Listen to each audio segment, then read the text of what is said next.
Итак, вчера у нас было введение в Брахма-самхиту. So the main part of this chapter are the verses that Brahma recites to praise. И большая часть этой главы Брахма-самхиты — это молитвы Господа Брахмы, которые он возносит к Кришне. And of course, previously we heard about Govinda. И, конечно, раньше мы уже слышали о Говинде. So each verse ends with the I worship Govinda. И каждый стих, он заканчивается тем, что я поклоняюсь Говинде. So, here we come to the first prayer. All of these prayers are about Krishna, and they explain Krishna in relation to different devatas and different forms of the Lord, etc. Итак, все эти молитвы обращены к Кришне, они описывают разные отношения Кришны по отношению к другим полубогам и его экспансиям. So I'm not going to explain all the verses, but just some of the verses that have important subjects in them. И мы рассмотрим несколько стихов с очень важными темами. So, the first one here is Chintamani Prabhasadna Sud, this very famous verse describing Krishna in his transcendental abode. И первый стих очень важный, известный, тот описывает трансцендентную обитель Кришны. So the first describes Govind, or the cowherd boy, herding the cows. И там описывается, что Кришна пасет там коров. And he is served by millions of Lakshmis. И ему служат миллионы Лакшми. So here Lakshmi refers to the gopis. Итак, здесь Лакшми имеется в виду гопи. And the setting is that there are kalpavrikshas and houses made out of Chintamani stone. И там также есть деревья калпаврикши и дома, которые сделаны из камня Чинтамани. So previously was described that the whole spiritual abode was supported by Anantashesha or Balaram. И раньше мы говорили о том, что весь духовный мир он поддерживается Ананташешей или Баларамой. So it is not subject to material laws. То есть и здесь не говорится о каких-то материальных вещах. So everything in the spiritual world is chit. И все там в духовном мире является чит. Everything in the material world except the jiva is achit. А все, что относится к материальному миру, включая джив, является ачит. So we have a substance in the spiritual world quite different from the substance in the material world. Итак, вещество материального мира, оно существенно отличается от вещества или сути духовного мира. So we can also expect that substance of the spiritual world, that spiritual matter, will act in a different way. И также мы можем предположить, что вот эта материя, духовная субстанция, она будет действовать по-другому.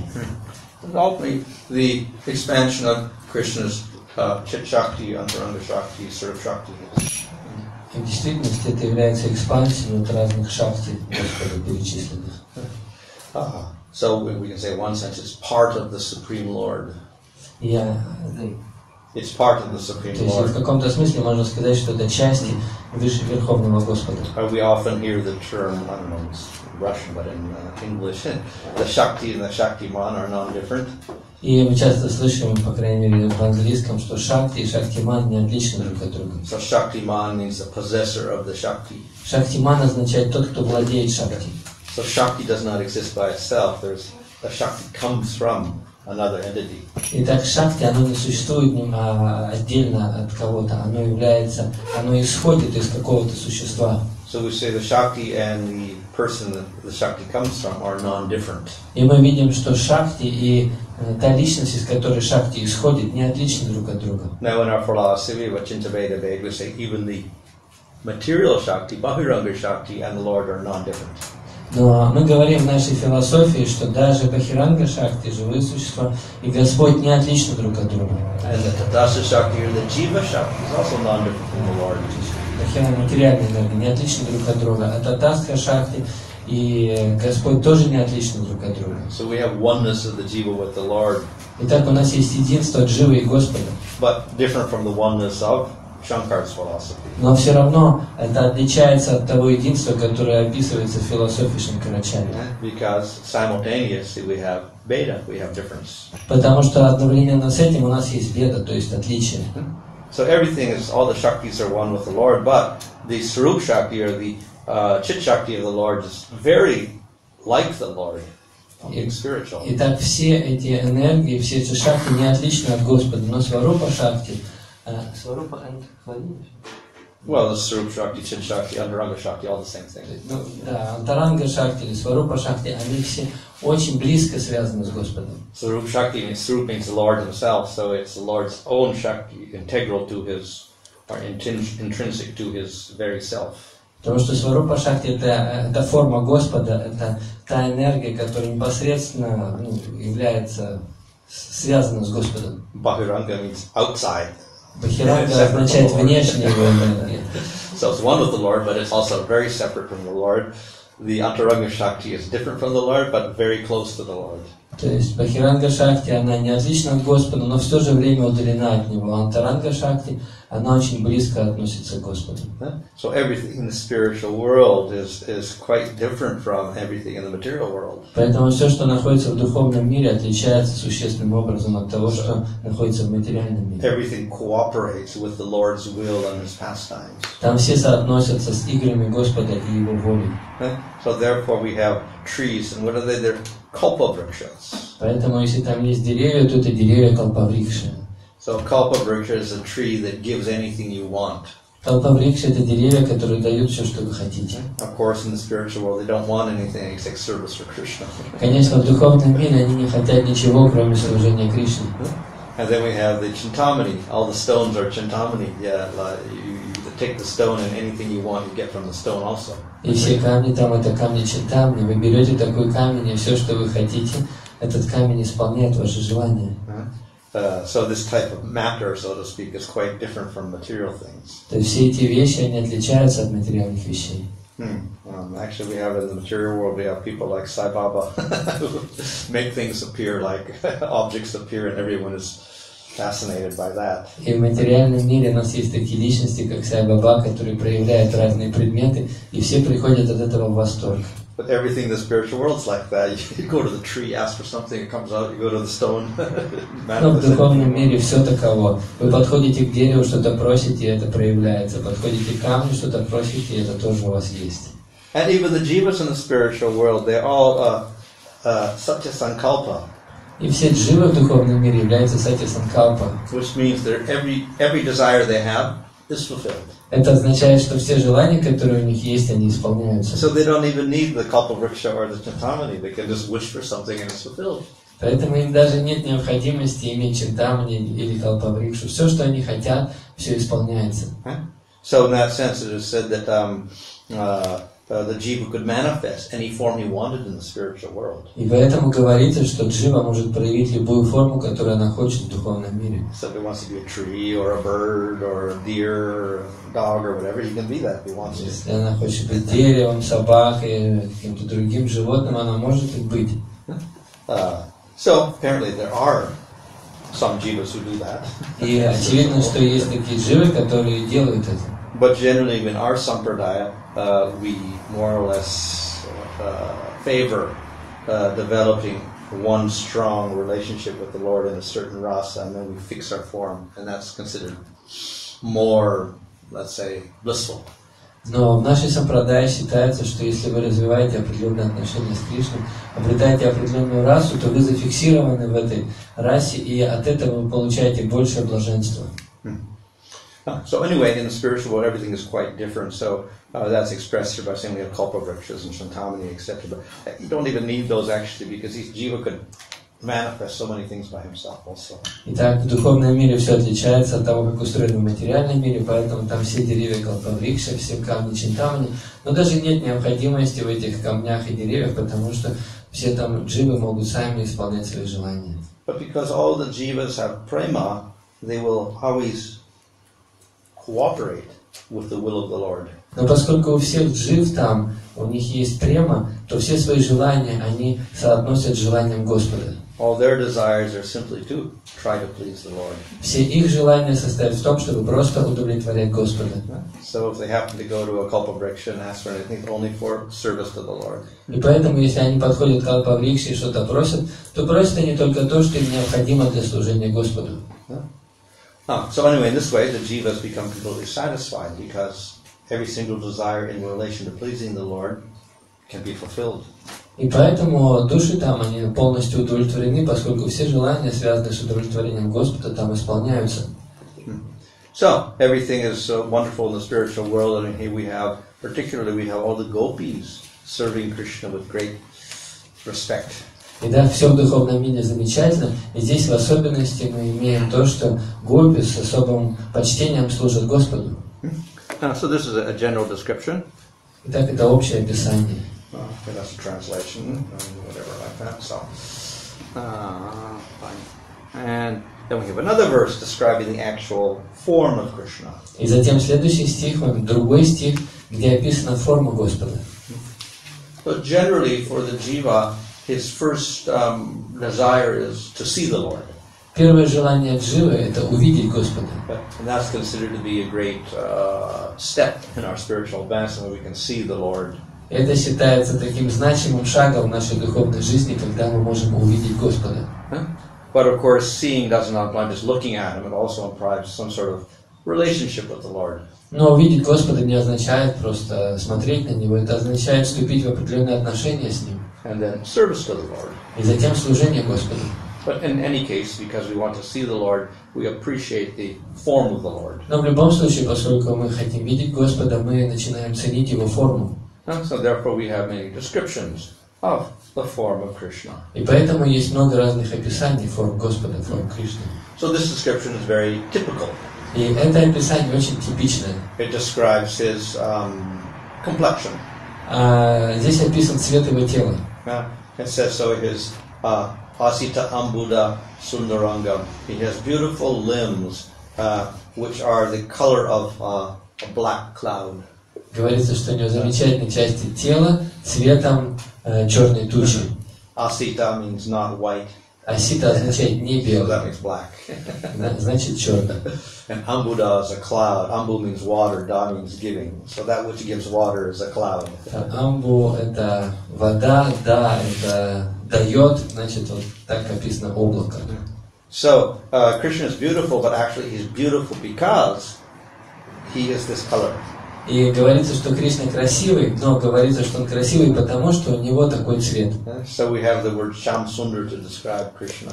И у нас есть слово Шьямасундар, чтобы описать Кришну. Sundara means beautiful. Shama means his blackish color, the color of the rain cloud. Сундар означает красивый, Шьяма это как раз дождевая темная туча. So he's beautiful, but not only beautiful, he's beautiful because he is this blackish color. Итак, он красивый, потому что у него цвет тела такой темный. This gives him his unique attraction. Это дает ему уникальную привлекательность. So we have the complexion of Krishna, and we have, of course, what is that beauty? It's more attractive than millions of cupids. Итак, у нас есть цвет тела Кришны, и говорится, что он более привлекателен, чем миллионы купидонов. So Cupid, of course, is the god of love. И Купидон это бог любви. We have material Cupid, so we're not comparing that to material Cupid. Но это не материальный бог любви, мы не сравниваем Кришну с материальным богом любви. Nothing in the material world can compare to Krishna. Потому что в материальном мире ничто не может сравниться с Кришной. But of course we have, we can say, this illustrates the fact that he invokes the highest love. Но мы можем сказать, что это иллюстрирует то, что Кришна пробуждает в нас высочайшую любовь. In the material world, we have Cupid shooting his little arrows, and people fall in love.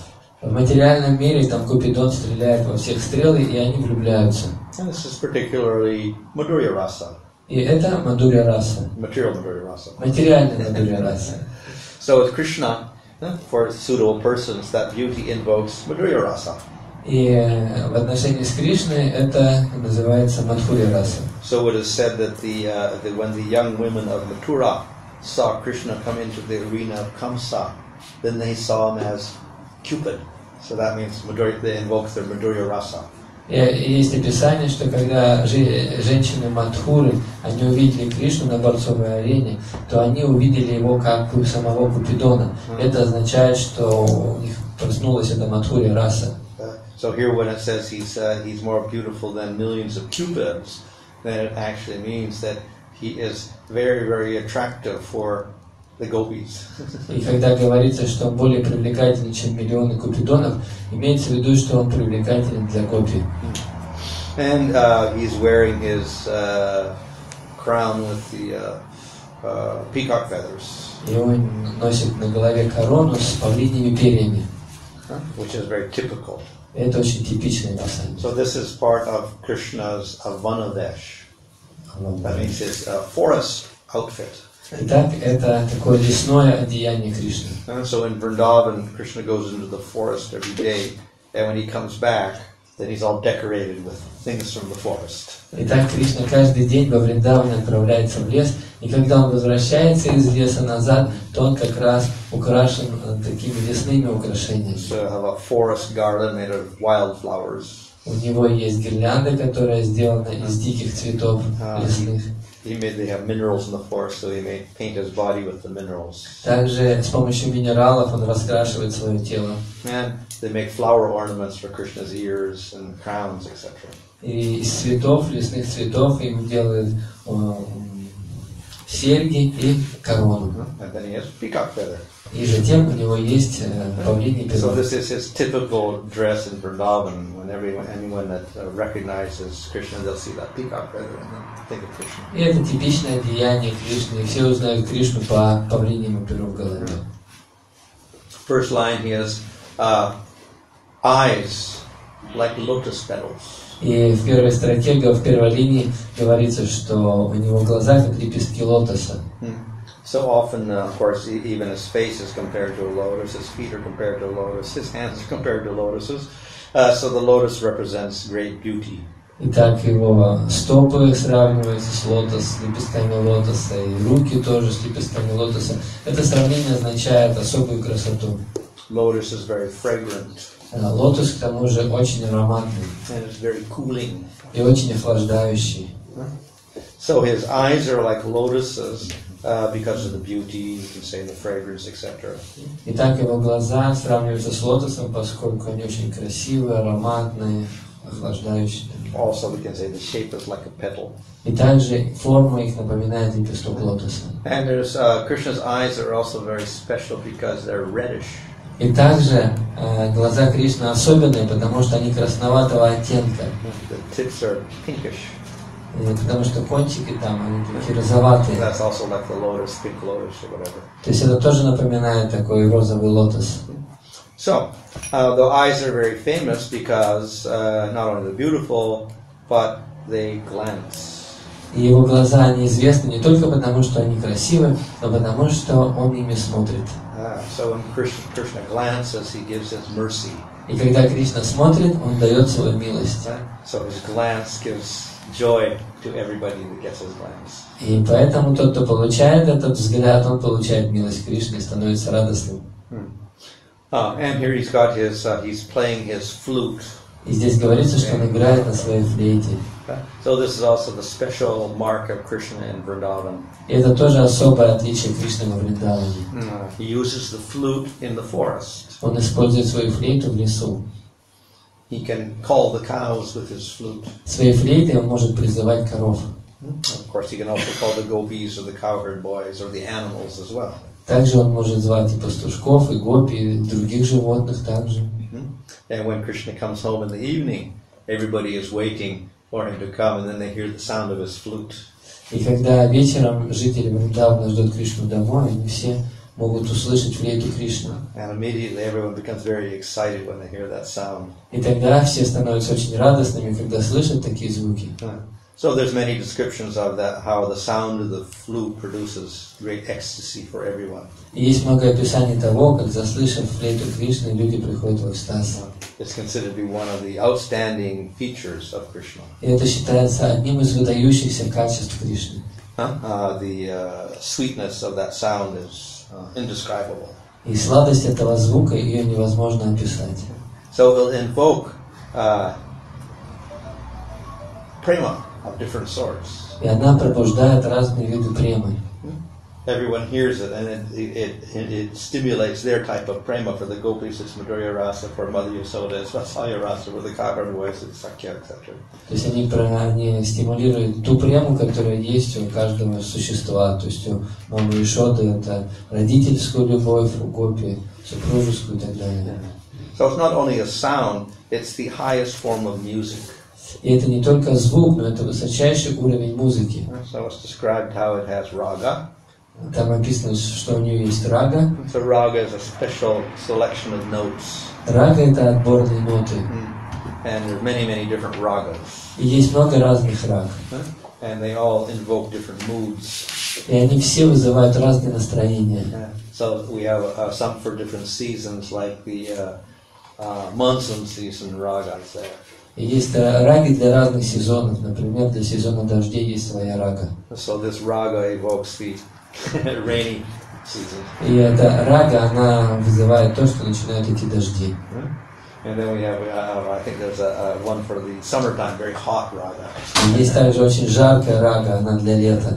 And there's ragas for different parts of the day also. И также есть раги на разные части дня. So in other words, each selection of notes will evoke a different mood. И так каждый набор нот, он вызывает определенное настроение.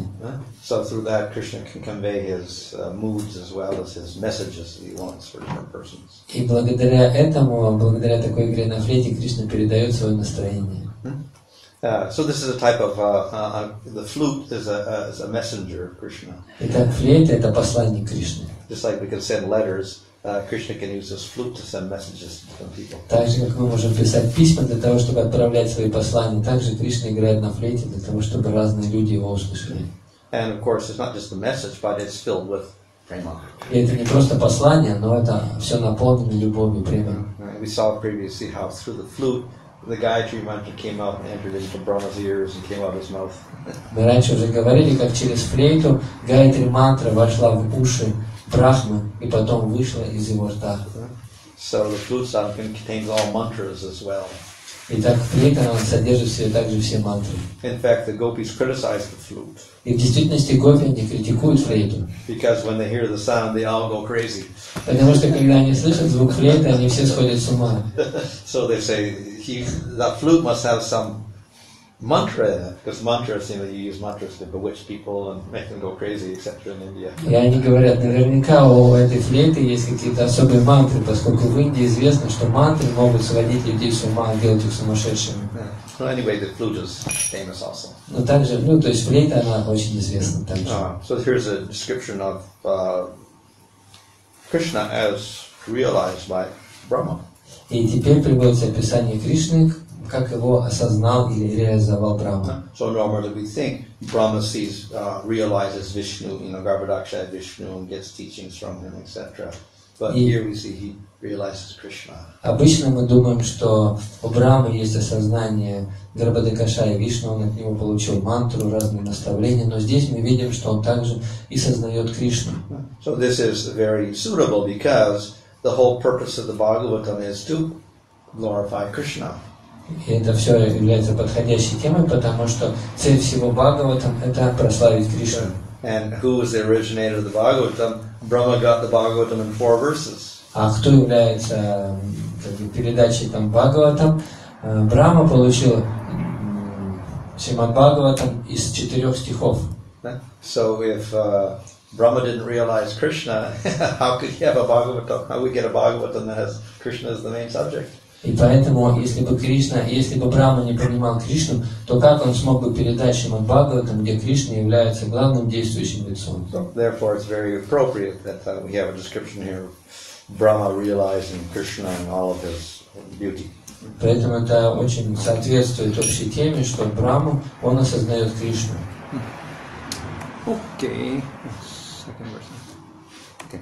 So we have a series of verses showing how Krishna is superior to different devatas and different personalities. И есть стихи, где описано то, что Кришна является выше, чем остальные полубоги.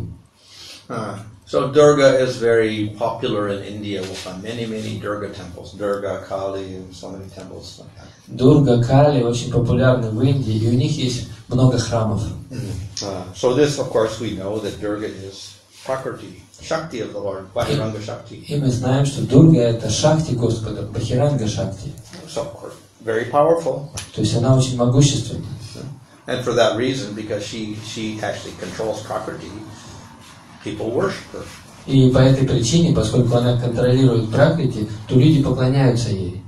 But then there's persons more powerful than her. Но есть личности, которые более могущественны, чем она. So that is what this verse says. Это как раз об этом говорит следующий стих. So Durga maintains all the worlds.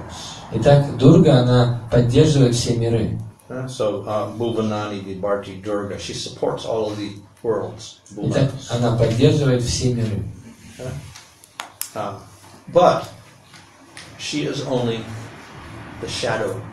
Но она только тень. So we have an object and we have a shadow. You move the object, the shadow moves with it. So in other words, the shadow is dependent on the object. Итак, у нас есть объект, и у этого объекта есть тень. Когда мы двигаем объект, то тень тоже двигается. Значит, тень зависит от объекта. So she supports the whole material world, and she's in charge of creation, maintenance, and destruction, etc. But she can only do whatever the Lord wants her to do. Итак, она поддерживает, творит и разрушает материальный мир, очень могущественное дело, но она зависит в этом от Господа. So in the third line it says, Icha anurupam, according to his desire, she must act. И в третьей строчке говорится, что она может действовать только в соответствии с желанием Господа. So when Supreme Lord says, you create the material world, then she manifests Prakriti and all the material elements. И когда Господь говорит, тебе нужно создать материальный мир, тогда она проявляет все Пракрити и другие материальные элементы. And when he says, destroy the material world, everything goes back into Prakriti, and then Prakriti seems to disappear. И затем, когда Господь говорит, и разрушь материальный мир, то тогда все элементы, они входят в Пракрити, а Пракрити как бы растворяется. So ultimately, she's not the supreme controller. И она не является высшим контролирующим. She's only the servant of Krishna. Она является только слугой Кришны. Normally, of course, we can say, well, actually, probably we can say it's more likely that she is under Mahavishnu, because Mahavishnu glances at Prakriti, etc. И мы можем сказать, что в большей степени она является под контролем Махавишну, поскольку это именно Махавишну бросает взгляд на Пракрити. But then later it stated that all the Vishnu forms are also under Krishna. So ultimately Durga is under Mahavishnu, but Mahavishnu is also under Krishna. Но затем далее говорится, что все Махавишну, они тоже зависят от Кришны. Поэтому в этом смысле Дурга зависит от Махавишну, а Махавишну зависит от Кришны, значит Дурга зависит от Кришны. So Durga Devi, of course, is Durga means difficult to surpass, difficult to get over. И Дурга означает ту, кого трудно преодолеть. So a fort, то есть как крепость, is called Durga. Это называется Or a prison is called Durga. Или тюрьма тоже называется Дурга. Difficult to get out of the prison, so it's Durga. Очень трудно выбраться из тюрьмы, это означает Дурга. So the whole material world is difficult to get out. И поэтому трудно также выбраться из этого материального мира. So this morning we had the story of the Brahma, and then he climbs into this walled forest, and he can't get out. И мы утром рассказывали историю, как один браман, он перелез через стену и попал в тот лес, из которого потом назад уже трудно было выбраться. Actually, it's described that there's layers on the universe.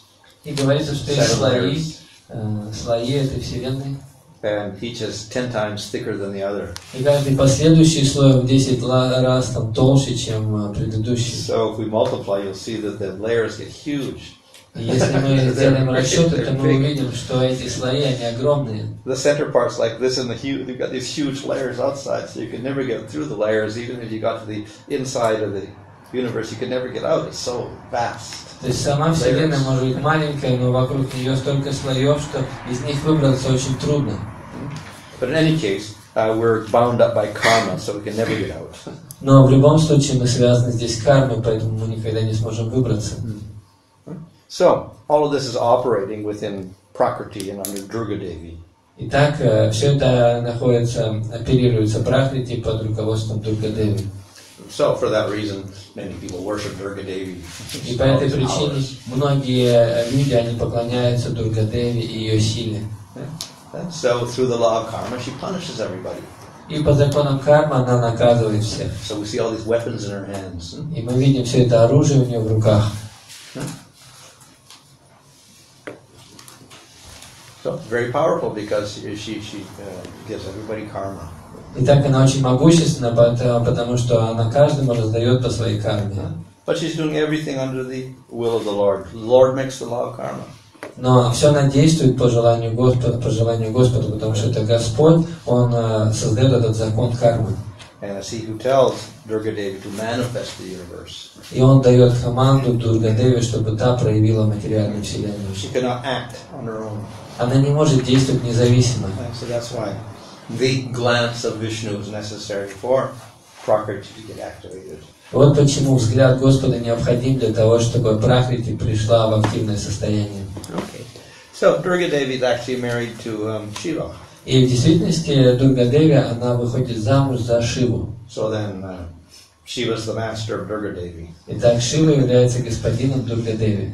So many people also worship Shiva in India. И очень многие люди в Индии, они также поклоняются Шиве. Our philosophy explains that Shiva is usually a form of Vishnu.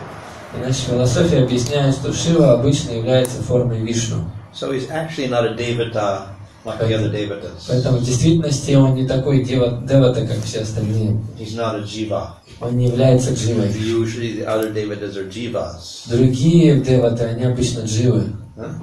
So Shiva is usually not a jiva, so he's in a special category. И Шива обычно не джива, поэтому он относится к особой категории. So that's why Vishnu are equated, because actually Shiva is a form of Vishnu. Поэтому в Писаниях очень часто приравнивается Шива и Вишну, поскольку Шива является формой Вишну. Yet we also distinguish them, and therefore we say in our offenses that we shouldn't equate Shiva with Vishnu. Но также мы отличаем одного от других, поскольку и даже у нас есть такое оскорбление, что приравнивать имена Шивы и Вишну. So in the Nectar Devotion there, Rupa Goswami says Shiva has manifest 55 qualities and Vishnu manifests 60 qualities. So 5 extra qualities that Vishnu manifests that Shiva doesn't manifest. И в Нектаре преданности говорится о том, что Шива проявляет 55% качеств, а 60% качеств проявляет Вишну. То есть у Вишну есть 5 качеств. 5 качеств, которые нет у Шивы. То есть там 55 качеств, здесь 60 качеств. So though Shiva is a form of Vishnu, we differentiate. Поэтому, хотя Шива это форма Вишну, но есть также и разница между ними. So this particular verse gives an example. И этот стих, он приводит пример. Vishnu is like milk and Shiva is like yogurt. Вишну сравнивается с молоком, а Шива сравнивается с йогуртом. So yogurt comes from milk. Итак, йогурт происходит из молока. Milk does not come from yogurt. Но молоко, мы помещаем определенную культуру в молоко, и так молоко преобразуется в йогурт. So there's a change. Поэтому есть такое изменение. And therefore we can't say they're the same thing anymore. Действует по-разному. You can boil milk, you cannot boil yogurt. Вы можете кипятить молоко, но не можете кипятить йогурт. Yogurt is sour, milk is not sour. И йогурт схожесть, но также есть и отличия. So we cannot use this example for the Jiva and the Supreme Lord. Но этот пример мы не можем использовать для Дживы и Верховного Господа. It's quite different. It's not that the Lord transforms and becomes a Jiva. То есть нет такого описания, что он себя и стал Дживой. So here Shiva is a form of the Lord, but with different qualities. Итак, Шива является формой Господа, но обладает другими качествами. Okay. So as milk and is transformed by an addition of a little substance, so Vishnu transforms into Shiva by a little bit of different substance. What is that? It is Prakriti. Итак, подобно тому, как молоко преобразуется в йогурт, когда в него добавляют определенную культуру или вещество, то же самое и Вишну трансформируется в Шиву, когда в него добавляется определенная Пракрити, и Пракрити это Дурга, это жена Шивы.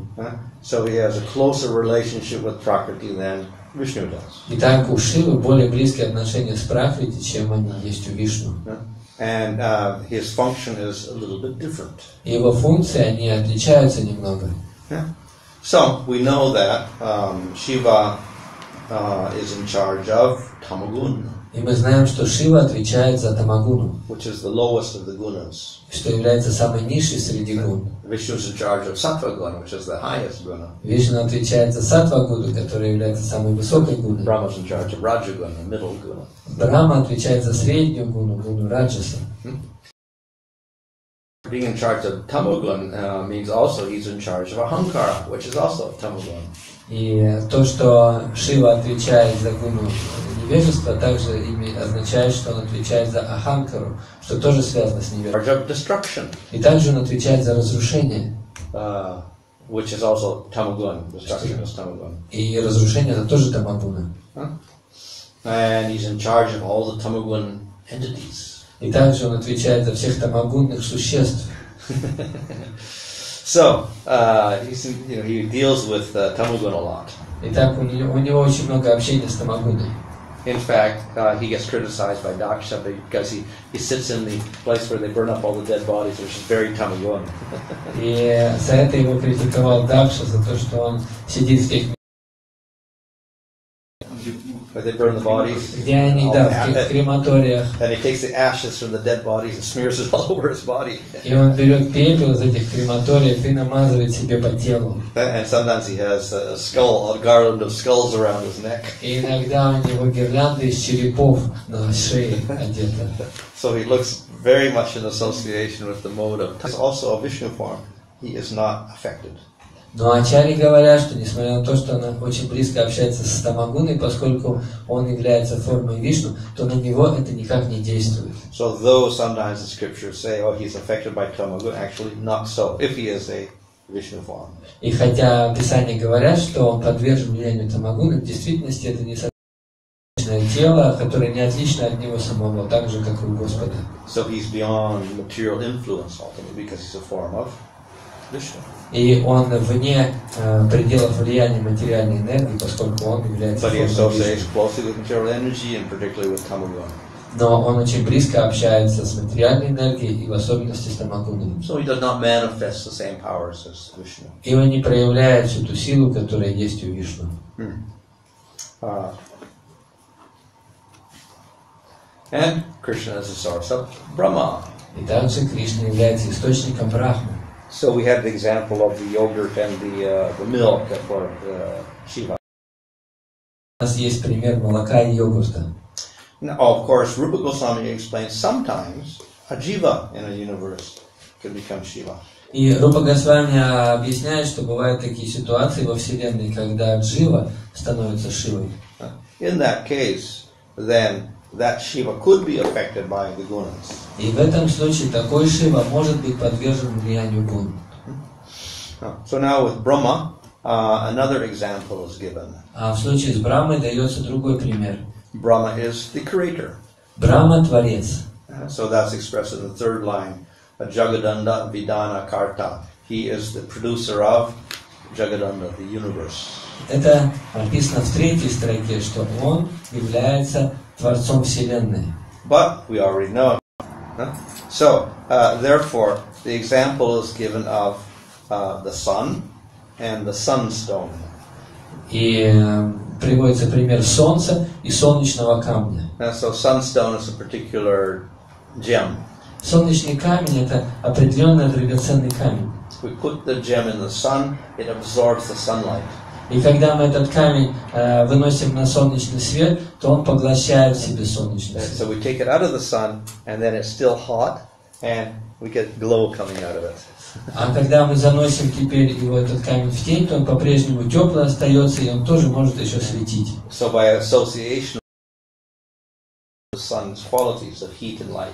Итак, от общения с солнцем он вбирает в себя качество солнца, это тепло и свет. So the Supreme Lord is like the sun, Krishna is like the sun, and Brahma is like the sunstone. Итак, Кришна это как свет, как солнце, а So whatever powers we see with Brahma actually coming from Supreme Lord. И те качества, ту силу, которую мы видим у Брамы, в действительности все это исходит от Верховного Господа. So that's it, what's expressed in this verse here. So, и это то, что описано в этом стихе. We have the stone and the sun. Видите, есть здесь камень, солнечный камень и солнце. Это вот как раз... Navigating these big ships, and they would go to Greenland, and they even went to America and whatever like that. So they had to go through a lot of fog, up there. It's a lot of clouds, and very difficult to navigate. Dark all the time, whatever. So they could never figure out how they got these ships to go, around Greenland and over to Canada or wherever like that. So then one theory is that they had these stones.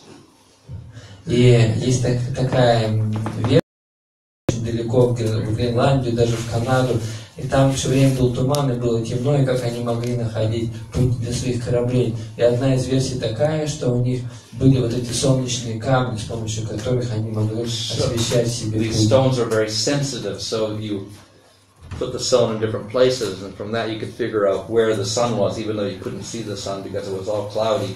Somehow it's sensitive, so it pick up that light and it would start glowing, so that you would figure out where the sun was rising, and based on that you could navigate your things through all the clouds. И эти камни, они в действительности очень чувствительны к солнцу, и благодаря этому можно понять, где вы находитесь, то есть совершать определенную навигацию, просто помещая солнце в разные места, солнечные камни в разные места, и так определить, где находится солнце, и свое место, скажем так, куда нужно плыть. Okay. Anyway, now we got Ganesh. Итак, следующий у нас Ганеш. Very popular. И Ганеш тоже очень популярный. Particularly because of all the people that businessmen have Ganesh, worship Ganesh. Особенности бизнесмена, они поклоняются Ганешу. Он может все растолкать, все убрать. So Ganapati is very famous for pushing away all the obstacles. Поэтому Ганапати известен тем, кто выталкивает все препятствия. So particularly in business, you get obstacles, so you worship. Убрать эти препятствия. So all businesses will have a photo of Ganesh and they will worship him every day. И поэтому у бизнесменов у всех есть Ганеш, и они поклоняются ему каждый день. So this Ganesh is described here as having his, he is the destroyer of obstacles, etc., of the three worlds. That is, see the third line, Vigna means the obstacles there. Видите, в третьей строке слово «вигнам». «Вигнам» означает «препятствие». И Ганеш как раз известен тем, что он... On his forehead are the two lotus feet of Govinda. Что у него на лбу находятся две лотосные стопы Говинды. And so he's offering his respects to Krishna. И так он предлагает свое почтение Кришне. Препятствие. So, his power is dependent on Krishna. Итак, его могущество, оно зависит от Кришны. There we go. Ganesh. Это у нас Ганеш. So, now we have Surya. Дальше у нас Сурья. So, Surya is, of course, the sun devata. И так Сурья — это бог солнца, достаточно популярный. I think in the Brahma Sutras it mentions the Surya worshippers also. Я думаю, что в Брахма-сутре также говорится о тех, кто поклоняется Сурье. Also reference to the Ganesh worshippers and the Shiva worshippers, etc. Также и о тех, кто поклоняется Ганешу. There's also a sun temple, Konark, near Puri. И также недалеко от Пури, в Конарке, есть храм Солнца. So, Surya also is powerful. Итак, Сурья тоже могущественный. Sun lights up the world. If we don't have sunlight, we don't have plants, we can't have life. То есть Солнце, оно освещает нашу планету. Если бы не было Солнца, у нас не было бы жизни. So, sun is a revealer. И Солнце, оно проявляет. Only through that we get our power to see. Только с помощью Солнца у нас есть возможность видеть. There's a devata in charge of each of your senses, so the devata in charge of your eye is sun. Итак, один это вполне соответствует друг другу, потому что свет и орган чувств глаз, они соотносятся друг с другом. So apart from giving light and heat, etc., to the world so it can survive, there's another function of the sun. И солнце, помимо того, что дает свет и тепло, оно имеет еще одну функцию. So the sun moves through the sky, and through that we get seasons and we get years. И солнце, оно движется по небу, и благодаря этому, иначе говоря, солнце определяет время. We measure years in terms of the revolutions of the sun. Мы определяем время с помощью движения солнца. So this is what we call the Kala Chakra, the wheel of time. И мы это называем кала-чакра, колесо времени. So the principal planet there is the sun. И принципиальная планета этого это солнце. And of course time is. Через время проявляется наша карма. So therefore sun very, very powerful. Поэтому солнце очень-очень могущественно. But sun is under the command of Supreme Lord. Но солнце находится под руководством Верховного Господа. How does the sun move? By the command, by the order of Govinda. Итак, как же движется солнце по указанию Говинды? So third line we have Agyaya, by the order of Govinda. Yasya Agyaya Brahmanti. Brahmati. He moves by the order. Это в третьей строке написано, что он движется под руководством Говинды. So, therefore, Surya also is dependent, whatever power he has in terms of time, karma, etc., and light, because of the Lord. И поэтому Сурья, он тоже зависим со всеми его силами, теплом, светом и кармой. Он зависит от Верховного Господа. We also have this example given of the universal form. И у нас есть также пример вселенской формы. In the second canto, third canto, I think 6 times this universal form is described. В нескольких главах, несколько раз описывается эта вселенская форма. And there we have the sun, Devata, with the eye, and the Dig Devatas for the ear, and Aswini Kumars for the nose, and Agni for the voice, and Varuna for the tongue. So all the Devatas are kind of stuck on this universal form related to the different sense organs.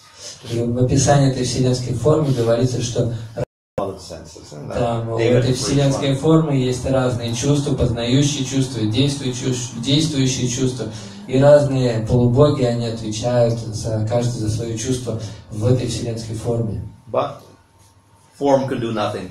Но форма ничего не может сделать. Until Supreme Lord enters into it as the soul of that becomes active. До тех пор, пока Господь не входит в эту форму, подобно тому, как душа входит в тело. И тогда эта вселенская форма, она начинает активно действовать. So all the Devatas only act and carry out their functions when the Supreme Lord orders them to do so. Итак, все полубоги, они имеют возможность действовать только тогда, когда Господь дает им указания. So the sun is regarded as the chief of all the different planets. И Солнце считается самой главной планетой. In astrology we have all these 9 planets, Navagraha, 9 planets that indicate your karmas. И в астрологии у нас есть 9 планет, которые определяют нашу карму. Sometimes in order to prevent all these things you get jewels for each planet. And you wear Navaratna, 9 gem Есть ring. 9 таких, есть кольца такие из 9 драгоценных камней. And in the center is ruby for the sun. Sun's in the center. И в середине такого кольца находится рубин. Он представляет себя как солнце. Chief of all the planets. И поэтому он представляет как самую главную планету. So then that represents, of course, karma. И это представляет из себя карму также. But under the direction of Supreme Lord. Но под руководством Верховного Господа. So often in India they worship all the different planets. We have the Navagrahas. И часто в Индии они поклоняются разным планетам. У них есть такие наваграха. So particularly in South India, if you go to a Shiva temple, you usually see in some corner they'll have the Navagrahas, the 9 deities stuck in the corner. Then people are worshiping and doing circumambulation, parkrama around these deities. И особенности в храмах, вот в Южной Индии, в храмах, где-то мы можем найти там такую форму наваграха, где-нибудь в углу стоят, и там многие индусы, они поклоняются, обходят вокруг этой формы и возносят свои поклонения, свое поклонение производят. But they're all under control of Govinda. Но все это находится под контролем Говинды. So we just worship Krishna, all the karmas are finished. Поэтому, если мы поклоняемся Кришне, со всей кармой See if Achamil just chanted the name of Narayan, everything gone, all the karma's gone. Так же, как Джамил, он повторил имя Нараяны, и вся карма у него исчезла. Okay, so Krishna is the source of Brahman. Итак, Кришна является источником Брахмана. Of course, we say not source because they're non-different in one sense. It's part of Bhagavan. Brahman is part of Bhagavan. Конечно, мы можем сказать, что это не совсем так точно сказано, потому что Брахман не отличен от Бхагавана. So Brahman is a realization of the Lord where we realize unlimitedness. He's infinite, ananta. И Брахман — это та реализация, которую мы получаем, когда по нему осознаем Господа как Ананту. And undifferentiated, we can't see any qualities or any form. И там нет никаких различий, мы не можем видеть формы и качества. So that is Nishkalam there in the third line. Nishkalam Anantam. И это Infinite в третьем and no parts at all, nothing строке, differentiated. что там нет никаких отличий, нет частей. And И он проникает везде, то есть он везде сущий. So this is one realization of the Supreme Lord. И это одно из осознаний Верховного Господа. We say that the Lord is Brahman, Paramatma, Bhagavan, and it's all one. И мы говорим, что Господь — это Параматма, Бхагаван и Брахман, и все это едино. So we can realize the Lord as Brahman through a certain process, Jnana Yoga. И мы можем осознать Бхагавана как Брахман через определенный процесс гьяна-йогу. And so for the Gyanis, this is supreme. Brahman is supreme. И для гьяна-йогов Брахман — это высшее. There's nothing beyond that. Ничего нет выше для них, чем Брахман. However, this verse says no. The Brahman is simply the effulgence of the form of Govinda. Здесь говорится в этом стихе, что нет, в действительности Брахман — это просто сияние, которое исходит из Говинды. So we have the sun with its form, and then we have the light coming out. Итак, у нас есть солнце, которое обладает формой, и из него исходит свет. So we can just realize the light. И мы можем осознать этот свет. Or we can realize the light and the sun. Но также мы можем осознать и свет, и солнце. So we can realize Brahman, or we can realize Bhagavan, who has Brahman as his aspect. Итак, мы можем осознать Бхагаван, мы можем осознать Брахмана, также мы можем осознать Бхагавана и Брахман как аспект Бхагавана. So if we realize Bhagavan, we get complete realization. Поэтому, если мы осознаем Бхагаван, то мы получаем полное осознание. If we realize only the light, we get partial realization. А если мы осознаем только свет, то наше осознание частично. So we don't criticize that Brahman in one sense because it is also part of God.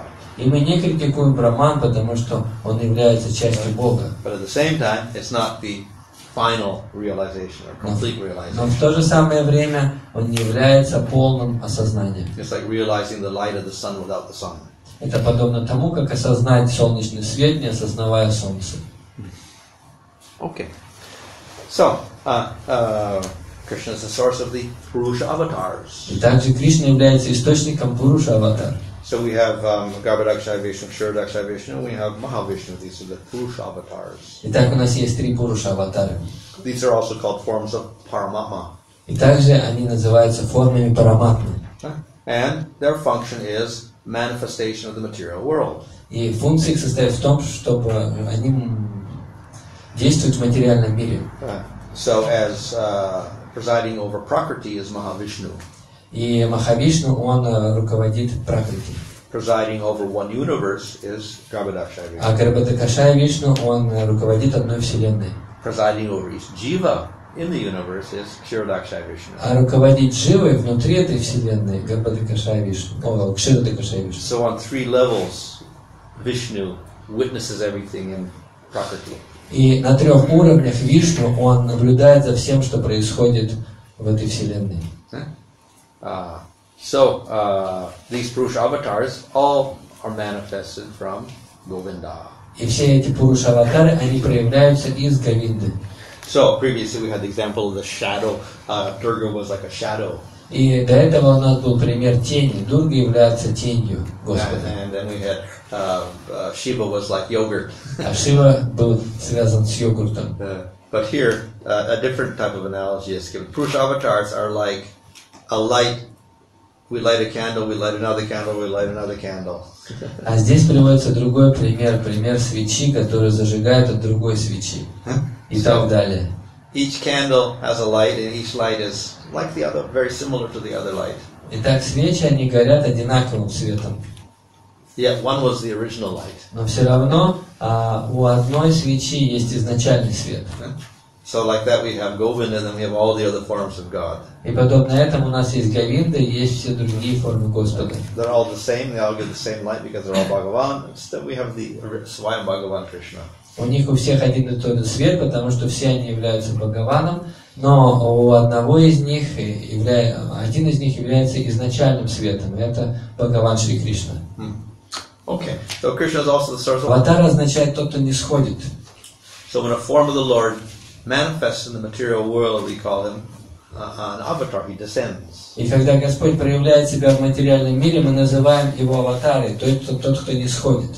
And we have many different types of avatars, like Leela avatars, etc. И у нас есть разные виды аватар, например, Лила аватары и так далее. So we already dealt with other avatars as Guna avatars, Shiva, Brahma, Guna avatars. И мы уже описывали Гуна аватары, это Шива, Вишну, Брахма. And Purusha avatars are the three Vishnu forms. И Пуруша аватары это три формы Вишну. So another famous type is the Leela avatars. И другие известные аватары это Лила аватары. So they come into the material world and form pastimes to help the jivas. Они приходят в материальный мир, являют свои лилы для того, чтобы помочь живым. So Krishna is the origin of all the avatars in the material. Источником всех аватаров в материальном мире. So that's described in this particular verse. So Krishna is the supreme person, and through him we manifest Rama, etc. All the different avatars. И в этом стихе говорится, что Кришна является изначальным Господом, и из него исходят различные аватары, такие как Рама и другие. So they are all eternal, and actually they're all one entity, Bhagavan. И все они вечные, и все они в действительности являются одним Бхагаваном. So it is Bhagavan in different forms. Итак, это один Бхагаван в разных формах. And these different forms appear within the material world at certain times. И эти формы, они появляются в материальном мире в определенное время. So it's not that they appear haphazardly, no, certain time. И, то есть они не являются в этом материальном мире хаотично. Нет, они приходят. Overseer of all the avatars that appear in the material world. И это значит, что он контролирует все аватары. We have Brahman. У нас есть Брахман. And we have other Swamsa, which means the forms in the spiritual world, like Durga. We have Brahma. Затем у нас есть Шива, Дурга, Брахма. And we have Ganesh and Surya and all the other planets. На других планетах и другие планеты. So all are ultimately under Krishna. И все они в конечном счете находятся под контролем Кришны. So,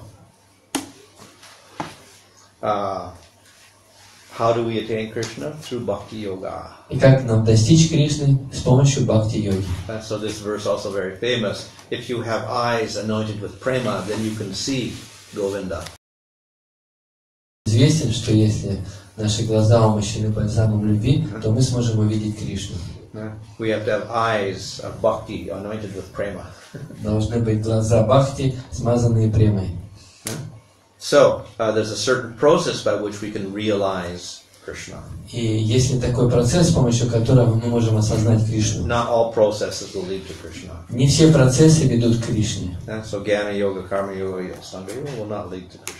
Гьяна-йога, аштанга-йога и карма-йога, они не ведут к Кришне. If we follow the process of Bhakti Yoga, then we can realize it. Но если мы следуем процессу бхакти-йоги, мы сможем осознать, когда мы осознаем Кришну. He is the source of all types of bliss. Он является источником всех видов блаженства. We've explained that he's Swayam Bhagavan, so therefore he has everything in him. Говорится, что он Сваям Бхагаван, значит, внутри него есть все. So one of his aspects is he's Akila Rasamrita Murti. He is the form of all rasas. И одно из его качеств это то, что он источник всех рас. And he manifests those in the most complete form. И он проявляет все эти расы в наиболее совершенном. So therefore, we can worship Krishna and we can fulfill all of our desires in any particular rasa. Поэтому, служа Кришне, мы можем реализовать все наши желания во всех видах расы. When Krishna appeared in the arena of Kamsa, everybody saw him differently. All 12 rasas were represented simultaneously when seeing Krishna, one person. Когда Кришна появился на борцовской арене в Мадхуре, то его видели в разных 12 расах одновременно, одного и того же Кришну. When Krishna lifted Govardhan Hill, all the different devotees were experiencing that particular rasa with Krishna as he held up the mountain with his little finger of his left hand. Или когда Кришна держал на мизинце левой руки Хон Гавардхан, то все, глядя на него, они испытывали свою расу, которая отличалась от других. So that is here in this one verse. It has Krodha, Kama, Pranaya, Bhiti, which is fear, Vatsalya, Moha, Gura, Gaurava, etc. It lists all these different relationships you can have with Krishna. И здесь как раз перечислены все 12 видов отношений, которые можно иметь с Кришной. So we can associate with Krishna as lover, conjugal rasa. Итак, мы можем общаться с Кришной в супружеской любви. As parent, that's Vatsalya rasa. Как в родительском отношении, как Vatsalya rasa, как друзья, Sakhya rasa. Sakya rasa. As a servant, Dasya rasa. Как служение, Dasya rasa. As a son, that's also a type of Dasya. Как сын, это тоже относится к Dasya расе. Krishna had sons in Dwarka, so those sons relate to Krishna. Dasya. Кришны в Двараке были сыновья, это тоже относится к Dasya расе. And then we have secondary elements or vyabhachari bhavas, in the small emotions like anger, fear, etc. И также у нас есть вторичные расы, это вьябичари бхавы, такие как страх, там, гнев и так далее. So in this way, all devotees can have a relationship with Krishna in their preferred rasa. И таким образом все преданные могут иметь отношения с Кришной в той расе, которую они предпочитают. So this is unique to Krishna. И это уникально относится только к Кришне. With the most of the other forms of the Lord, the only option is Shanta or Dasya. Для большинства отношений с другими формами Господа есть два варианта. Это Шанта или Дасья. But with Krishna we have all 12 rasas manifest. Но с Кришной проявлены все 12 рас. So in this way, Krishna is the perfection of all rasas. И таким образом Кришна является совершенством всех рас. Okay. And the highest is Madhurya rasa. И высочайшая раса — это With the gopis. И в этом стихе он прославляет отношения Кришны с гопи. So here that's mentioned in the second line, Tabir, which means these gopis. И это во второй строке говорится Табир, то есть те гопи. So it says they're like his own self. They're another form of. Они его другая форма. And through that we get this Ananda Chinmaya rasa, rasa of highest bliss. И благодаря этому мы получаем расу высочайшего уровня. So, in this way we get another verse about rasa. Итак, у нас есть еще один стих, описывающий расу. Okay. This is something like Bhagavad Gita, Dharman Anyan Parityaja Mamekam Bhaja Visvasan. Напоминает стих из Бхагавад-гиты. But then the last is a little unique. Yadrasi Yadrasi Srada Siddhir Bhavati Tadrasi. So give up all of the practices, worship me alone with faith. Оставь все виды практики, поклоняйся мне с верой. So that's not, only bhakti is the process. То есть, что единственный процесс — это бхакти. But it says, according to one's faith, one attains the goal. И далее говорится, что в соответствии с верой человек обретает цель. Поэтому в том настроении, в котором вы поклоняетесь Кришне, ту цель вы достигаете. Поклоняетесь Ватсалия расе, получаете одного Кришну и так далее. So within Bhakti Yoga we have great variety. Итак, внутри бхакти-йоги есть большое разнообразие. Okay, so after all of this realization, then the Lord gave blessings. И после всех этих реализаций Господь Брахма дает свои благословения. So the Lord says, I've given you all my powers. И Господь говорит: я даю всю свою силу. With these powers, you carry out the creation of the universe. И в соответствии с этой силой ты можешь продолжать творить Вселенную. And create the bodies for the jivas in the universe. Bodies. И создавать тела для разных живых существ внутри этой Вселенной.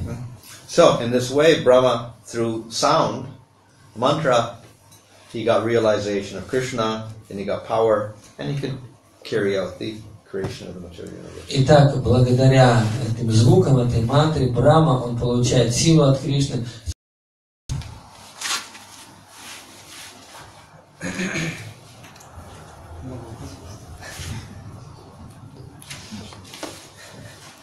Интересно, наш Шива, Shiva in our universe is Shiva like a form of Vishnu? Well, we would assume so, unless there was something to the contrary. Yeah, probably. Sometimes Vishnu also. И Шива иногда может быть Шивой, а Брахма иногда может быть самим Вишну. Even the Lord can be one of the devatas, even like Indra. Sometimes the Lord becomes Indra even. И стать одним из полубогов, например, он может стать Индрой. То есть некому занять пост, или это просто Кришне?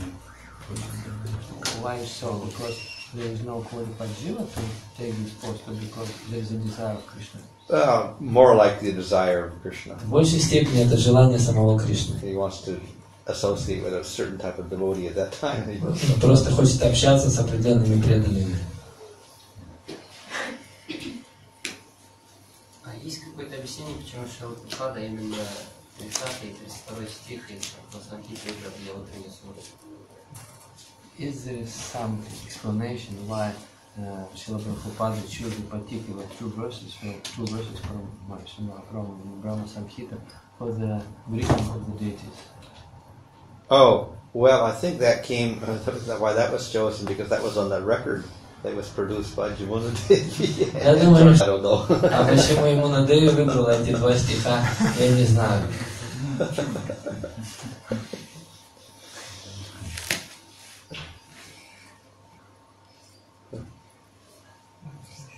Скажите, нечаянно. В этой игре получается, что для нас это, в принципе, большие расстояния, да, в смысле сроки по времени, а для Брахмы получается, что он ежедневно, то есть так как Кришна приходит раз в день Брахмы, то есть для Брахмы это каждый день, как он каждый день Doing such a mistake every day in his life. Oh, well, as I said, this particular Brahma in this particular universe was granted no illusion in this lifetime. Как я уже говорил, что этот конкретный Брахма, который находится в этой вселенной, у него есть благословение Кришны, что он никогда не будет находиться под влиянием иллюзий. So therefore it's described that this day he got bewildered, then it was the will of the Supreme Lord. Поэтому говорится, что когда он как бы становится сбит с толку, находится в иллюзии, то это происходит по желанию Господа. So, if now does Brahma get bewildered every day? Поэтому, если бы Брахма был сбит с толку каждый день, So that question's not covered anywhere. Does he get bewildered every day? Does the pastime occur every day? It's not mentioned anywhere. It's not mentioned whether it occurs every day. Ну, и нет описания того, что именно эта лила, она происходит каждый день Брахмы. But, and they fall in the material world. То есть это не означает, что каждый день их проклинают, и они падают в It's материальный not мир. proper that, they would get cursed every day.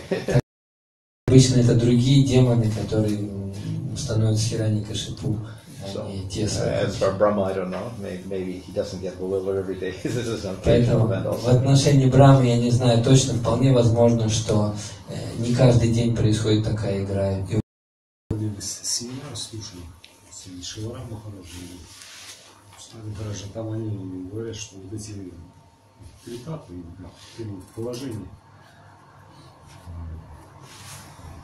Господа Шивы, Гуру Татвы и почему Дживу. Three topics about Guru Tattva, about Shiva Tattva, and about forming the soul from the spiritual world. That we should not to be too much engaged in investigative analysis of the soul. So why it's в каком-то смысле даже сам Кришна, он является скрытым, потому что большинство людей не могут его понять. And similarly, Madhurya Rasa is very confidential, therefore not revealed to everybody. Мадхурья Раса, она тоже очень сокровенная, и поэтому она не раскрывается каждому.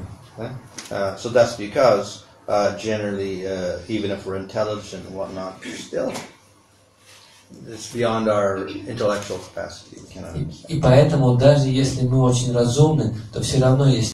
Then there's after a certain point, it's more difficult to convey the actual meaning because it is spiritual. И до какой-то степени шастры помогает нам разобраться в чем-то. Something like that, but ultimately it's a realization. It's not something that you convey by words.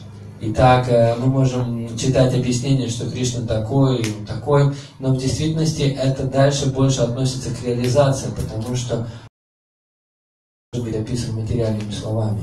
So that is also prema. You cannot really describe it with words. И также према, ее невозможно описать словами. And then if you get to a higher prema, from Madhurya Rasa prema, then you cannot describe it at all, really.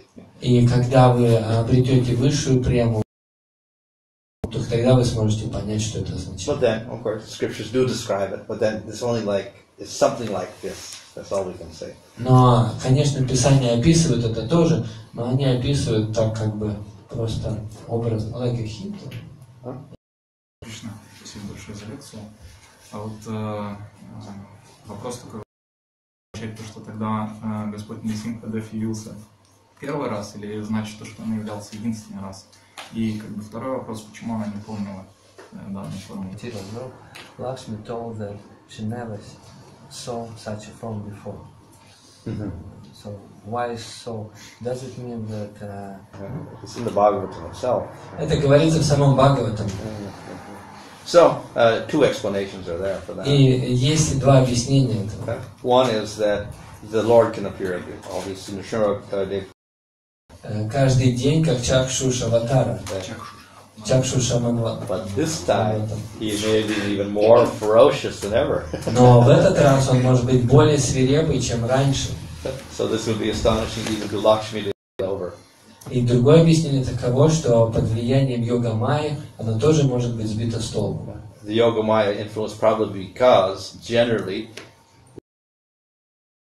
and he's enjoying very nicely with Lakshmi, so she forgets all about this other aspect of the Lord. И это может произойти потому, что обычно Лакшми находится на Вайкунтхе с Господом, и она забывает о его других формах. So that she's completely astonished when she sees this anger of Nrsimha. И поэтому она очень удивляется, когда она видит проявление гнева Господа. То, что Брахма ошибся и украл пастушков и телят, почему такое происходит? То есть, по сути, он же действовал по воле Господа.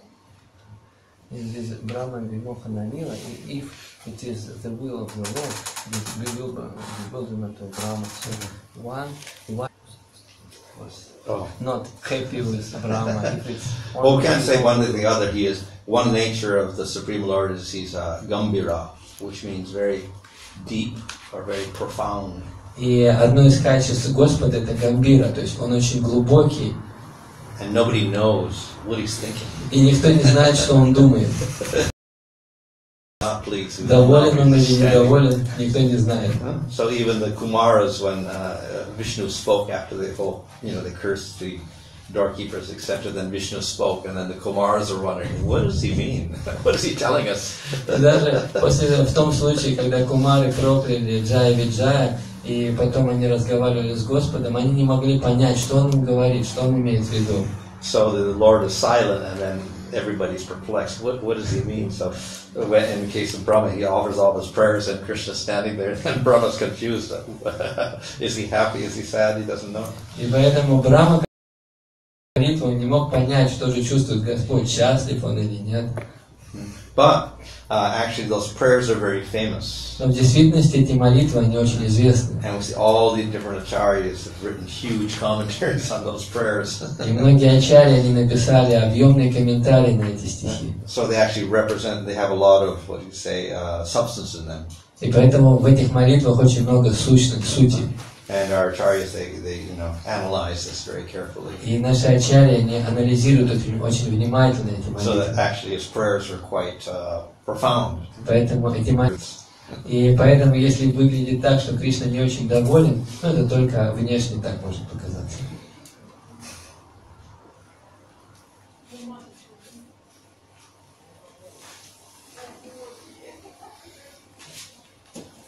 Спасибо большое за лекцию. У меня маленький вопрос такой. Вы рассказали нам такую систему, в которой прописана вся Брахма Самхита. Я так правильно понял, да? Thank you for the class. So is it my right understanding describe to us all the system of Brahma Samhita? All the system?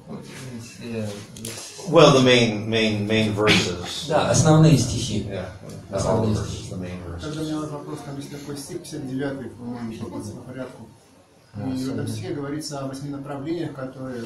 Verse, I think, number 59, and where is a description of the 5 elements and the 8 directions. How it connects with all the systems that you... Материальный мир.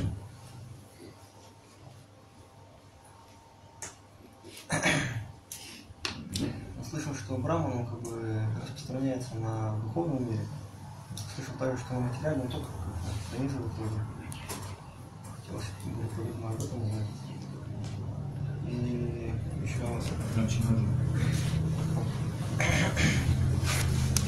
Слышал, что Брахма, он пронизывает духовный мир и пронизывает материальный мир. Это первый вопрос. Второй, если какая у Брахмы раса с Богом? И третий вопрос. То есть может ли Джива иметь как бы больше рас, больше одной расы, например, предыдущую? So there is three questions. And just one is what is the Brahma rasa with the Lord?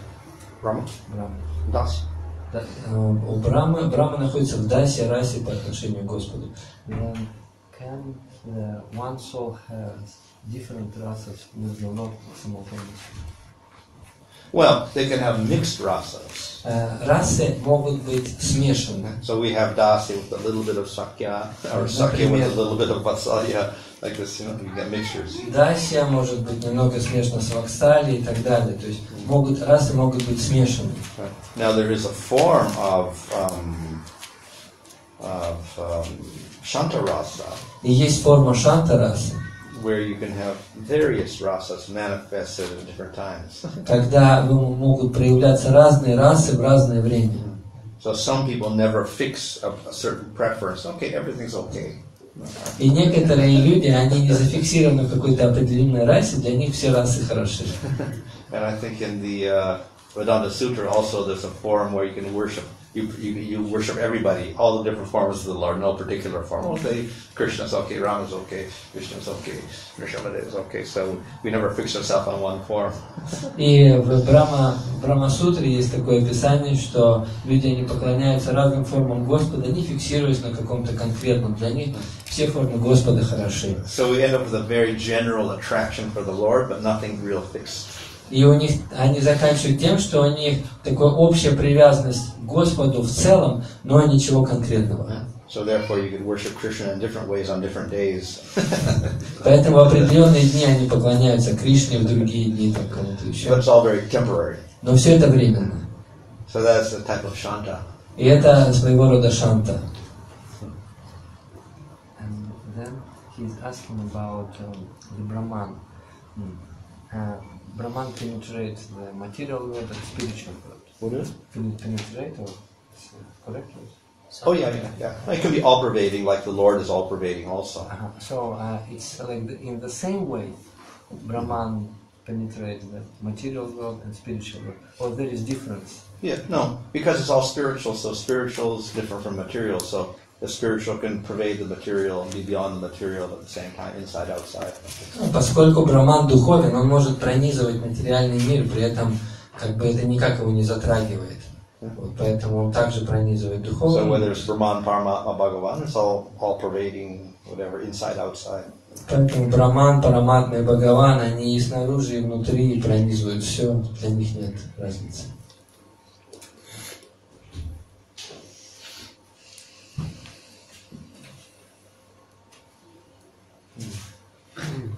Мы каждый день поклоняемся Тулси Махарани, и мы просто уже сегодня рассказали о положении Тулси Деви. Can you explain the position of Tulsi Devi, because every day we worship Tulsi Devi. So what is her position? Oh. Мы читали, конечно, we read about it, but авторитетно. Yeah. Well, of course, in our song, we're talking about Tulsi Devi by serving her, then we become a servant of the gopis or whatever like this. So, in other words, it's a part of Madhurya Rasa. И говорится, в самом тексте, который мы поем при поклонении, говорится, что если мы поклоняемся Тулси Деви, то мы можем стать служанками гопи, то есть это является Мадхурья расой. So in the spiritual world there, in what Gokul, in the spiritual world, we have Tulsi Manjari and we have Vrinda Devi. И в духовном мире на Галоке Вриндавана есть Тулси Манджари, Вринда Деви. So Vrinda Devi is very famous for arranging the forest for Krishna and Radha. Вринда Деви, она известна тем, что она организует лес для игр Радхи и Кришны. So she makes all of the bowers with flowers and decorates everything up for them. И она там устраивает беседки и украшает их цветами, делает все для She этого. makes swings so they can swing. Она делает качели, чтобы они могли качаться. She arranges all with the holy, where you have the dyes and all this and the squirting water and all this. She arranges all these implements so they can have holy festivals. Она устраивает все необходимое для того, чтобы можно проводить игры с красками, холи. So in other words, she's an assistant for the pastimes of Radha and Krishna. Иначе говоря, она помогает играм Радхи и Кришны.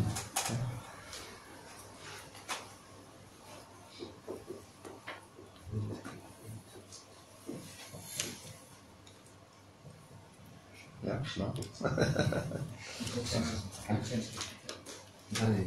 Да, вы говорили, что Кришна не создает аватара, а проявляет их, что они вечно существуют. А что касается Брахмы и Мохана Лилы, когда Кришна проявил себя в виде пастушков и телят, они тоже вечно существующие? Получается, Лила аватары. You told me that Krishna didn't create the avatars. You're all eternal. They're all eternal. And in this story of Brahma Vimohana Lila, when Krishna creates these like Vishnu avatars, they're also eternal. Yeah, they're just appearing and disappearing, but they're not. Like Krishna appears in the material world and he disappears, so it's not he's created and destroyed. He's eternal. Так же, как Кришна, когда он приходит в материальный мир, потом исчезает, это не означает, что он создается, потом разрушается, он вечный. То же самое и с этими аватарами. Они просто становятся видимыми или невидимыми. So Nrsimhadev appears in a pillar, but he's not created at that point. He's actually eternally in the spiritual world. He just appears in the pillar and comes out. Так же, как Нрисимхадев, он проявился из колонны, это не значит, что он был создан в этот момент. Он в действительности находится в духовном мире, просто он стал видимым в какое-то время. То есть они относятся к лила-аватарам, эти мальчики-пастушки и телята, которые проявились из Кришны. Скажи, тогда я не понял еще раз. Телята и пастушки, которые проявил Кришна, они относятся к лила-аватарам.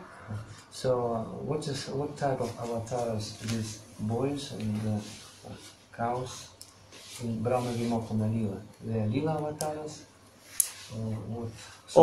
They were forms of Krishna. Это форма the ones Кришны. when Krishna expanded, you mean? Когда Кришна себя распространил или когда они приняли форму Вишну? Распространил. When Krishna becomes So there's just another form of Krishna. Это другие просто формы Кришны. Disguised form of Krishna itself. Такие скрытые формы, замаскированные формы Кришны. It's Krishna, but in a different form. То есть это Кришна, но в такой другой форме. So in that form, he still has all that bliss that Krishna has. И в этой форме у него есть все то же блаженство, которое есть у самого Кришны. So that's why all the cows were so attracted to those calves, because it was actually Krishna and full of all of his bliss. И поэтому коровы, они так привязаны были к своим телятам, поскольку в них было все то же блаженство, которое есть у Кришны.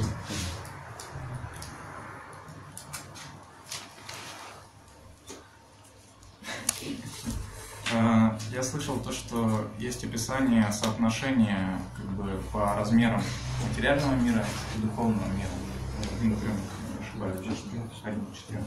Да. И одновременно иногда читаешь, что духовный мир, он безграничен. Но все-таки он безграничен или он имеет какие-то ограничения?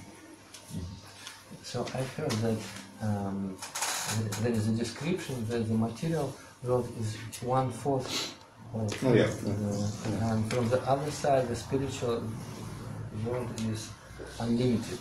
Yeah. So how can we correlate these two? So one, we take it as a metaphor. Можно, с одной стороны, можно принять это как метафору, To show that the material world is not as big as the spiritual world. чтобы показать, что материальный мир не такой большой, как духовный мир. But ultimately, we know the spiritual world is beyond dimensions. So you can't, just like even the Atma is beyond dimensions, but we say it's smaller than 1,000 of a hair or whatever like that. But it's actually beyond material measurement. Но также духовный мир, он не подлежит какому-то измерению. То же самое говорится и о душе. Ее говорится, что у нее есть какой-то, сравнивается какой-то материальный размер, очень маленький, но в действительности ее невозможно измерить, потому что это частичка духа. But I think the origin of this comes from the 1 3/4 comes from the Vedas. Но я думаю, что изначальный источник вот такого описания, он из Вед берется. Whereas the material world is called Ekapad and the rest is called the Tripada. Потому что там материальный мир называется Экапад, а духовный мир называется Трипад. And there's one section in the Bhagavatam that also talks about the Tripads and the Ekapad. И также в одной части Бхагаватам есть подобное описание. But then I think the analysis is in terms of qualities. There's 3 qualities in the spiritual world, 1 quality in the material world. That's how it's taken as. И я думаю, что это относится к тому, что есть 3 качества в духовном мире и 1 качество в материальном мире. What is this qualities? I forgot what they were. Somewhere in the commentary of Jiva somewhere. Где-то в комментарии Дживы Госвами говорится вот эти деления. I think Shema was one of them. I'm not sure. Shema.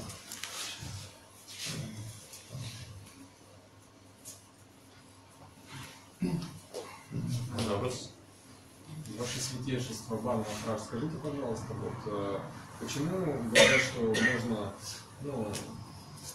я слышал в Кали Сантарана Упанишад, там говорится, допустим, что можно повторять мантру Харе Кришна миллион лет и не будет толку. То есть, ведь святое имя, оно же трансцендентно, и почему такой столь длительный процесс может не принести результата? I heard or read in Kali Santarana Upanishad that you can chant миллионы лет или миллионы жизней, millions of life, you can chant Hare Krishna mantra without any result. So why it's so? Because the spiritual name is spiritual. Oh, I suppose if you're a great aparadi, maybe. I don't know. Я могу предположить, что если кто-то является таким большим аппаратхи, то есть тут нужно по контексту посмотреть. That would probably be the only case. Я думаю, что это единственный случай. Я где-то читал, по-моему, что находясь нельзя достичь Мадхурьи расы, находясь в дружеских материальных отношениях. Так ли это? У Прабхупады, да? По-моему, да. So I read somewhere, maybe in Srila Prabhupada, somewhere that if you are in the material conjugal rasa here, means you are married, then you cannot achieve the Madhurya rasa in the spiritual world. Well, if we're attached to this rasa, obviously we can't get out of the material world. Если вы привязаны к этой мирской расе, то, конечно, вы не сможете достичь духовной расы. If we become detached, then okay, fine. Но если вы отречены, не привязаны, то тогда все в порядке.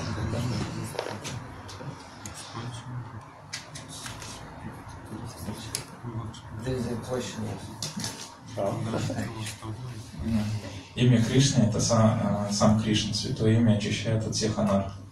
Звук святого имени нематериален, трансцендентен.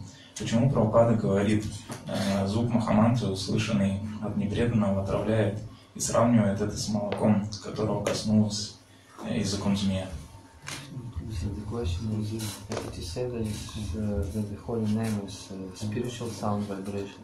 So why Srila Prabhupada told us that when we hear this holy name from the mouth of the non-devotee, it can be detrimental for us. Oh, like the milk and the poison. Yeah. This is from Padma Purana, actually. Это из Падмы Пураны в действительности. So that's not only true of the holy name, it's true of scriptures also. We hear the scriptures from a materialist, we get a materialistic result. И это относится не только к святому имени, но также к шастрам. Если мы слышим шастры в изложении материалистичных людей, то у нас будут другие результаты. So we have milk, and milk is very nice and nourishing and pure. И так у нас есть молоко, оно очень питательное и чисто. And we drink it, we get nourished. И когда мы пьем его, то мы питаем себя. If we mix some poison in it and you drink it, you die. Но если вы подмешаете туда яд, вы будете пить молоко и вы умрете. So nothing wrong with the milk, but we take the milk and the poison and we die. So like that, we have the holy name or the scriptures, and if it comes out of materialist, yes, it is scripture, but then we accept the poison, the materialistic interpretation. So then what benefit we get? Поэтому, когда мы слушаем или Святое Имя, или Священные Писания из уст материалистов, то они подмешивают яд в форме каких-то своих интерпретаций в это, и поэтому мы можем не получить благо от этого слушания. So that's the normal case. That if materialists, non-Vaishnavas, or other people interpret the scriptures or say the name or whatever, we get bad influence from it because we can't pick up the good part out of it. И так это происходит, потому что они подмешивают туда, материалистичные люди, они подмешивают туда свои интерпретации. Вот. И когда мы слушаем, у нас нет способности отделить их интерпретации от самих Писаний или от Святого Имени. But we do find a very great exception. Но есть также и великие исключения из этого. So we have the example of Shishupala. In hatred, in aparadi, etc., he chanted the name of Krishna. И у нас есть примеры Шишупалы, это большого аппаратхи, который ненавидел Кришну, и он повторял его имена. And because Krishna is so attractive, he kept concentrating on Krishna and his name in hatred, and then he got purified. И поскольку Кришна, он такой привлекательный, то в этой ненависти Шишупала, он был сосредоточен на Кришне, и благодаря этому он очистился. So it happens, but slower. То есть такое происходит, но медленнее. If there's no aparad and it's only accidental chanting, like Ajamil, then you can destroy all your karmas. Если бы у него не было этих аппаратов, и он, как, например, Аджамила, он повторил Святое Имя, он тут же избавился от всей своей кармы. Still, it doesn't give full effect. Но все равно это не дает полного эффекта. So you can't get prema from that, but you can destroy your karmas. То есть вы можете просто разрушить свою карму, но не получить прему. So different conditions of covering give different effects. Поэтому разные уровни покрытия несут разные результаты.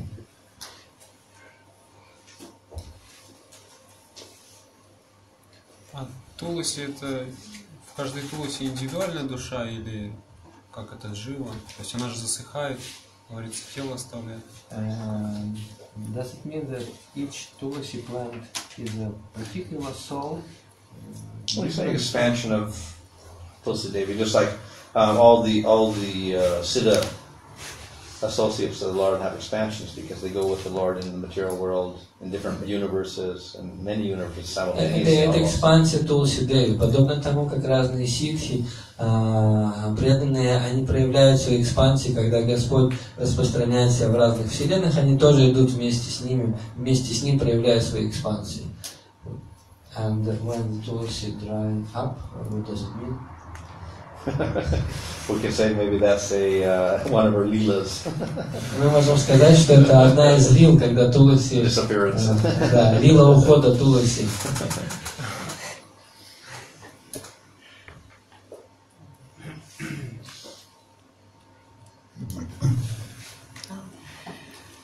Вот Джамилы, то есть он один раз повторил Святое Имя, и вся карма, то есть она исчезла, да, говорят, что у преданных также, когда они начинают практиковать, особенно когда они принимают духовного учителя, то есть говорится, что карма сгорает. Но тем не менее, я слышала такое, что если человек уходит, и сознание Кришны оставляет свою практику, то тем не менее карма как-то к нему возвращается. Вот как этот процесс происходит, если она сгорела, по сути. So I hear in the case of Ajamila, he just chant holy nail one time and all his karma was destroyed. And I heard it also with the devotees.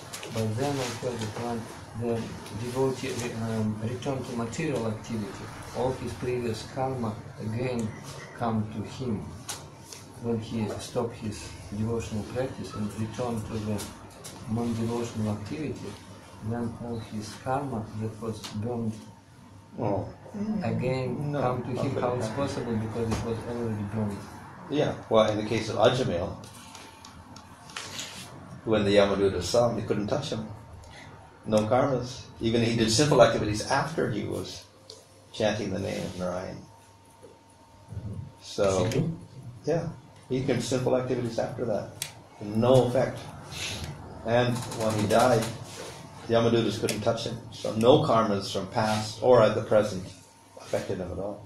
И в случае с Аджамилой никакая And he wasn't even a devotee.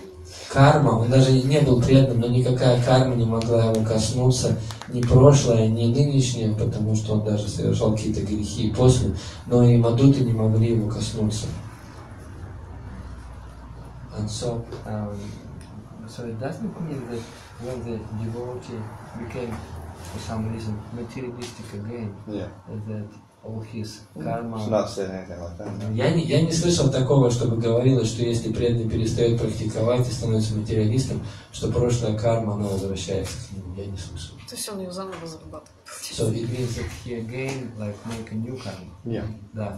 То есть он делает новую карму. So does it mean that all the devotees, they have no karma? In general, those that commit aparads, it may be a slower process. Да, в целом да, но те, кто совершает апарадхи, для них процесс очищения может быть более медленным. So in the case of Ajamil, all the karmas were destroyed because he had no aparads. А в случае с Аджамилой, поскольку у него не было аппарадх, то вся карма его обыкновенно была уничтожена. So if no aparads, then your karma is destroyed. But то есть если аппарадх нет, то вся карма уничтожена. You have an appearance of karma. It looks like karma. It looks like karma goes on anyway. Но есть такое видение, что как будто карма есть. Но наши аппарадхи, это же, собственно, и есть результат нашей кармы, загрязнения вот этих всех. But our apparatus that we make this apparatus, is it our karma? Results of our karma that we make the apparatus? Actions are not karmas. Нет, действия не являются кармой. We're not forced to do an act of sin or aparad. Нас никто не заставляет совершать аппарадхи или совершать активный грех. Анархи я имела в виду. Не аппарадхи, а анархи. I mean anarchy. She means anarchy. So what about anarthas? Are they karmas? Are they karmas? The result of the karmas that we make, we have anarthas.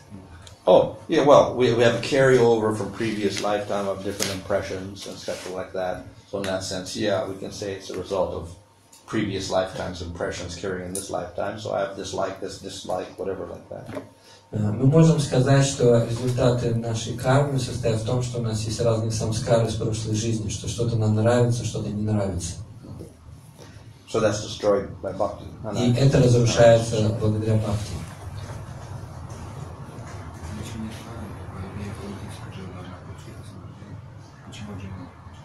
And if there is no karma, it means that automatically we can enjoy.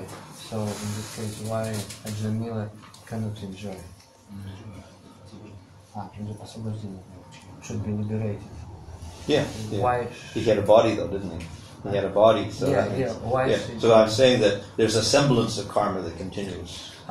Почему же тогда Аджамила, когда он повторил святое имя и избавился от кармы, значит, он, в принципе, должен был получить освобождение, почему же не получил его, а он был в теле.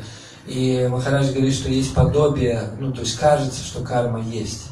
So even though there's no karmas, generally, the Lord makes your body continue, and within that, then you were subject to different reactions in the material world like any body. So that's the semblance of karma. И хотя кармы нет, но тем не менее тело продолжает функционировать, и возникает такое ощущение подобия кармы, как подобие действий кармических. So Baladev says there's an appearance of karma, so that everyone will understand that no one can avoid karma. И Баладеви Видябушина говорит, что есть такое проявление кармы, чтобы все поняли, что кармы избежать невозможно. So even the praying bhakta is definitely beyond karma, still has a body, and still has accidents, sickness, etc. И что даже у Према Бхакти, у которого определенно нет кармы, все равно у него есть тело, и какие-то случаи с ним происходят. So this is arrangement that looks like karma, it's not, it's То есть Lord's это arrangement only. выглядит как похоже на карму, но в действительности это все по плану Господа происходит.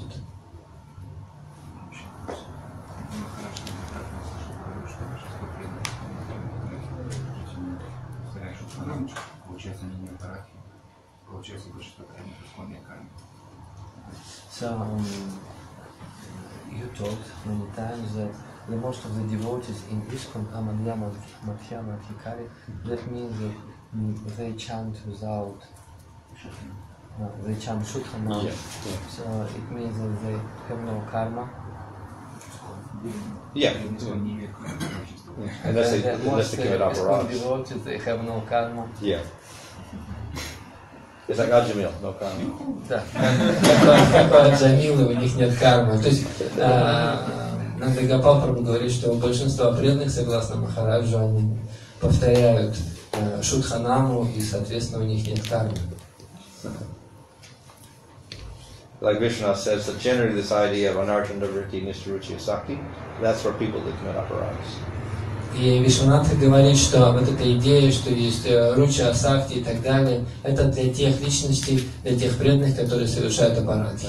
And for one who's doing bhakti without the aparadhas, then we don't see the gradual stage, it's a more sudden affair. А тот, кто практикует без аппарата, мы не видим такого постепенного прогресса у них все это как бы происходит внезапно.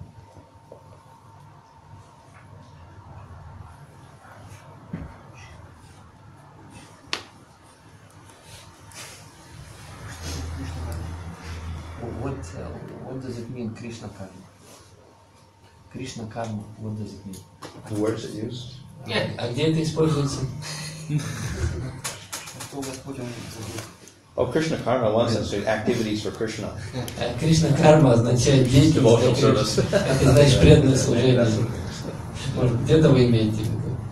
Я слышал то, что Джива, когда стоит на путь первого служения, то есть Кришна, он как бы забирает эту карму, использует. Но слышал, то есть когда Джива как бы уходит, он возвращает эту карму. I heard that Krishna took our karma and then he used some of our karma just to teach us a lesson. And when we refuse devotional service, he gives all our karma back. Haven't seen that. Я не встречал такого объяснения, что Кришна использует нашу карму и потом ее отдает, если мы уходим из сознания Кришны. Generally, for devotees, of course, as they progress, the Lord takes special care of them. So even if they fall or whatever happens, the Lord has some special arrangement for them.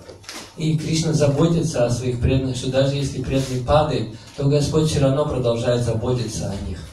So we see Bharat fell.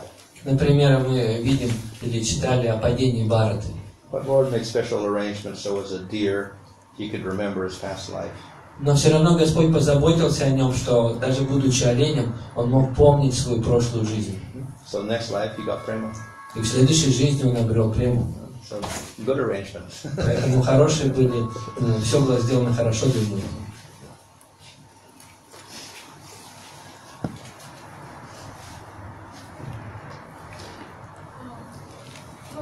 Правильно ли я понимаю, я просто слышала, что у каждого преданного, да, у каждого, в принципе, человека в духовном мире есть какое-то свое место. И если в результате практики человек возвращается обратно, он его же занимает или он может поменять в соответствии с тем, какие отношения он хочет иметь? Is it a right understanding? Well, that we have our particular place in the spiritual world, and when we return to the spiritual world, we occupy our this position, or we can change this position and take some other kind of service? Well, generally, as I previously said, that according to our aspirations, the Lord responds. Как я уже говорил раньше, в соответствии с нашими стремлениями, Господь отвечает на эти стремления. So don't think of what I was or what I could be or whatever. Поэтому... You start now and decide, what do I want now? And you practice towards that goal. And as it said here by Brahma, it says, according to what you do, then you get the particular result according to your faith. И как вот мы читали здесь молитву Брахмы, где он говорит, что Господь дарует результат в соответствии с верой человека. Поэтому мы сейчас начинаем наше движение, и в зависимости от наших устремлений теперешних мы попадаем туда, куда мы стремимся. So according to your sadhana, you get a certain result. Поэтому в соответствии с вашей садханой вы получаете определенный результат.